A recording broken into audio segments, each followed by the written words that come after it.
ቻምፕ ብሩኖ ጊማራይስ ወደ አርሰናል የሰራሁት ቪዲዮ ላይ በጣም የብዙ ሰው ሐሳብ 29 ዓመት ሊሞላው እኮ ነው ምንሼ ነው ከመድፈኛው ቤተሰብም ከጠላት ወረዳም እንደዚህ አይነት ኮሜንቶች እያየሁኝ ነው። በደንብ ኮፒ ሊንክ አድርግልኝ ነው የምልህ። ገባ በደንብ ቪዲዮዎች እየመጣ አይደለም ነው የምልህ። ይሄ ደግሞ ሁሉም ማየት ያለበት ነገር ነው። አንደኛ ብሩኖ ፈርናንዴዝ ስንት ዓመቱ ነው? 32 ዓመቱ ነው። ተረዳኝ አይደለ? ማናችንም ብሩኖ ፈርናንዴዝ ቡድን ይምጣ ቢባል እምቢ ሚል የለም። ተረዳኝ አይደለ? ሁለተኛ ነገር ደግሞ ኖርጋርድን ለመተካት ነው የምናመጣው። ኖርጋርድ ከስኳዳችን ሲጎል የሚመጣው ሰውዬ ከኖርጋርድ የሚሻል ራይስን ማሳረፍ የሚችል 29 ዓመቱ ኤክስፒሪየንስ ያለው ሰው መሆን ለኛ ኪሳራ አይደለም። ቤስት አቋም ላይ ሆኖ 5 ዓመት ኮንትራት አስፈረም ነው እስከ 33 እንኳን 3 ዓመት ወይ 4 ዓመት እንኳን ካገለገለን ለኛ ከበቂ በላይ ነው። አሁን ዋንጫ ለመብላት ነው የምንፈልገው መሰለኝ አይደል? ፒኤስጂን ስንገጥም አሁን ማሸነፍ እንድንችል ነው የምንፈልገው። ስለዛ 29 ዓመቱ እንደውም ፐርፌክት ነው የምልህ። ገባ አይደል? ከሱ ከማርቲን ዙቢሜንዲ ከዴክለን ራይስ የሚማር እንደነ ስኬሊ አይነት ታዳጊ ይኖራል። ገባር ሌላም ታዳጊ መጨመራችን አይቀርም። ስለዛ እነዚህ ልምድ ያላቸው ሰዎች ታዳጊ ሰዎችን ያስተምሩልሃል፣ ታዳጊዎቹ ደግሞ ይተካሉ። ስለዛ በአሁን ሰዓት ማለት ነው እኛ ዋንጫ አሁን መብላት የምንፈልግ ሰው ስለሆንን ለወደፊት የሚሆን ተጫዋች አይደለም መግዛት የምንፈልገው፣ አሁን የሚሆን ተጫዋች ነው። ስለዛ 29 ዓመት መሆኑ ፐርፌክት ነው የምልህ። ገባር ብሩኖ 32 ዓመቱ ነው። ብሩኖ 32 ዓመቱ ነው። ተረዳኝ አይደለ? እና ብሩኖ ጊማራይስ 6 ቁጥርም 8 ቁጥርም 10 ቁጥር መጫወት ይችላል። ራይስን ማሳረፍ ይችላል። ራይስን መጣመር ይችላል። ዙሜንዲን ማስተማር ይችላል። ስኬሊን ማስተማር ይችላል። ፋውለኛ ነው። ፐርፌክት ነው የምልህ። ፐርፌክት ነው። አሁን ኒውካስትልን ማስጨነቅ መጀመር አለብን። ዋጋው እስካልከኝ አምና ቻምፒየንስ ሊግ ፉትቦል ካላገኛችሁ 60 ሚሊዮን ልትለቁኝ ተስማሙ ተብሎ ተስማምቶ ነበር። ገባር ቤርታ የተከታተለው ነበር። ዙሜንዲንም እሱንም ነበር ማምጣት የሚፈልገው። አምና ቻምፒየንስ ሊግ ውስጥ ነበሩ። ዘንድሮ ግን ኮንፈረንስ ሊግ ውስጥ ራሱ የሉም። ስለዛ ገባርለ በጣም ከበዛ 67 ነው የምልህ። 67 ከፍለን ቡዋዲን ከምናመጣ እኔ አሁን ሁለተኛ ጊማራይስ ካልተገኘ ከቶናሊ ቡዋዲ ይሻለኛል ምን አይነት ሰው ነኝ። ግን 67 ከፍለህ ቡዋዲን ከምታመጣ 85 ከፍለህ ማታያስ ፈርናንዴዝ ሬሌጌሽን ኤክስፐርት ከምታመጣ 90 ከፍለህ ሳንድሮ ቶናሊን አርሰናል ይሸነፋል ብለው ቀምሮ የሚያስበላ ሰውን ከምታመጣ ከእንደገና ደግሞ ኤሊየት አንደርሰን ሌላ ዴክለን ራይስ ከዴክለን ራይስ ጋር መጣመር የሚችል መሆን አለበት። ገባ ዴክለን ራይስን ማስቀመጥ የሚችልም ረፍት እንዲወስድ ከእንደገና ደግሞ መጣመር የሚችል እኛ የምንፈልገው ዲስትሮየር አይደለም። ዓለም ላይ ቤስት የሚባለው ዲስትሮየር እጃችን ውስጥ ነው ያለው ዴክለን ራይስ። ሁለት ዲስትሮየሮች ደግሞ አድርገን መጣከች ቻንስ ክሪኤሽን ሲጀመር ወፍ የሆነ ቡድን ያለን እኮ ገባ አይደል? የሚያስፈልገን ምንድነው? ዲፕ ላይን ፕሌይሜከር እንደ ዙቢሜንዲ ማለት ይሄ ደግሞ ከዙቢሜንዲ የሚሻል ከእንደገና ደግሞ እንደ ራይስም ዲስትሮይ ስራ መስራት ሙሉ የተሟላ ሚድፊልደር እኮ ነው አባቴ። 6 8 ኢቭን 10 አርቴታ ስግጥ ብሎ ሜሪኒዮ እና አላር 3 ቁጥሮች እያጫወተ ሲያዝገን ትዝ ይላችኋል። እሱን ፎርሜሽን ራሱን ግን ጉማራይስን 10 ቁጥር አድርጎ ሲጫወት ግን ስቲል ቡድኖችን እናገኛለን። ምክንያቱም ጊማራይስ ያቀብላል ነው ማለት ኦዲጋርድ ነው ማለት ኦዲጋርድም አለበት ራይስም አለበት። ዙቢሜንዲ በእርግጠኝነት ተቀመጠ ማለት ይሄን ሰውዬ ካመጣ ዙቢሜንዲ ቤንች ነው። ገባህ?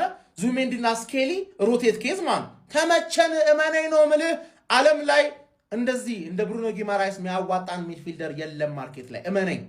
ብሩኖ ጊማራይስ ወደ አርሰናል ሰበር ዜና በዴቪድ ኦርንስቴን አሁን እንግዲህ ተለቋል። ጋይስ እንዲህ አይነት ፈጠን ያለ መረጃ እንዲደርሳችሁ ፎሎ እያደረጋችሁ ጋይስ ኮፒ ሊንክም አድርጉት፣ ሪፖስት ይደረግ ይሄ ቪዲዮ። ዴቪድ ኦርንስቴን እንደዘገበው ከሆነ አርሰናል ለብሩኖ ጊማራይስ ያቀረበው ቨርባል 60 ሚሊዮን ፓውንድ ውድቅ መደረጉን እንግዲህ ተናግሯል።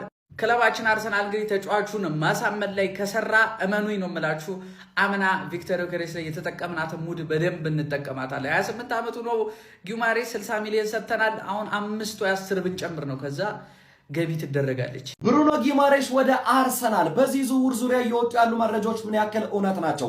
ፋብሪዚዮ ሮማኖ አሁን ከደቂቃዎች በፊት በዩቲዩብ ገጹ ባጋራን አንድ ዝርዝር መረጃ መሰረት ብሩኖ ጊማሬስ ከአርሰናል ጋር ስሙ መያያዙ እውነተኛ ነው፣ ትክክለኛ መረጃ ነው ይለናል። ዝርዝሩን ሙሉ እነግራችኋለሁ። ቪዲዮን ኮፒ ሊንክ፣ ላይክ፣ ሪፖስት እያደረጋችሁ እስከ መጨረሻው እንድትከታተሉ ጋብዛለሁ።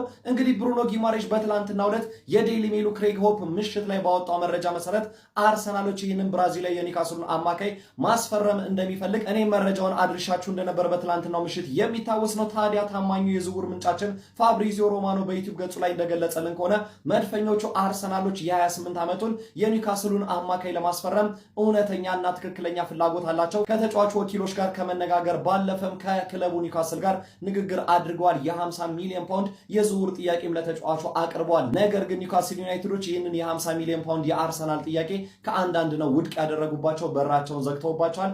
ኒውካስሎች ይህንን ተጫዋች ፈጽሞ መልቀቅ አይፈልጉም። ነገር ግን ቢለቁ እንኳን ከዚህ በደንብ ከፍ ባለ ሂሳብ እንደሚሆን ነው የሚጠበቀው። ተጫዋቹ ደግሞ ወደ አርሰናል መዛወር ቢፈልግም ነገር ግን ክለቡ ኒውካስልን ያከብራል፣ ይወዳል። የዚህን ዝውውር ውሳኔ በኒውካስል እጅ ላይ ትቷል። በግሉ ገፍትሮ መውጣት አይፈልግም የሚል መረጃን ፋብሪዚዮ ሮማኖ አጋርቶናል። ታዲያ በዚህ ዝውውር መረጃ ዙሪያ እናንተስ ምን ትላላችሁ? ብሩኖ ጊማሬሽ እስከ 60 ወይም እስከ 70 ወጥቶበት አርሰናልን ቢቀላቀል ትመርጣላችሁ ወይ? ሀሳብ አስተያየታችሁን ኮሜንት ሴክሽን ላይ አጋሩኝ። እንደነዚህ ታማኝነት ያላቸውን ፈጣን እግር ኳሳዊ መረጃዎች በቀጣይ እንዲደርሷችሁ የፕላስ ምልክቷን በመንካት የሜዳ ስፖርት ቤተሰብ ይሁኑ። እንግዲህ ቶናሊ ምናምን ብሎ አዘናግቶ ብሩኖ ጉማሬሽ ላይ ግግም ብሏል። 60 ሚሊዮን ፓውንድ አቅርቦ እንግዲህ ውድቅ አድርጎባቸዋል። ታውቃለህ እንዴት በፍጥነት ወደ ገድለው ነው የገባው። ትናንት ተወራ፣ ትናንት ጥያቄ ያቀረበ ዴቪድ ኦርነስቲና ፋብሪዚዮን የዘገቡት። እናም ልጁ ወደ አርሰናል መምጣት ይፈልግም። በጣም ደግሞ የተመቸኝ የልጁ ስነ ምግባር ውለታ የዋለለትን ክለብ መካድ አይፈልግምና ሁሉንም ፍቃድ ለኒውካስል እናንተ በምትሉኝ እስማማለሁ ነው ያላቸውና ኒውካስሎች ደግሞ ያው መሸጥ አይፈልጉም የተባለው አርሰናል 60 አቅርቧል። የተሻሻለ ጥያቄ ሊያቀርብ ነው። ያው ታውቃላችሁ ምንም ዝባዝንኬ ሳያመጣ ቀጥታ የገንዘብ ጥያቄ ያቀረበው በደንብ አድርጎ የወሰነበት ተጫዋቹ እሱ እንደሆነ ነውና አሁንም የአርሰናል ደጋፊ ኮፒ ሊንክ ልታደርግ እንዲህ አይተህ ታሳልፋለህ። እንደው እድል ይለፍህ እንደዚህ ጀማው አላችሁልኝ እንዴት ናችሁ? ሁሉ ፊስ እንዴት ነው? የሞርጋን ሮጀርስ እና አርሰናል ወሬን እየሰማችሁ ነው። በጣም እየተያዘ ይገኛል።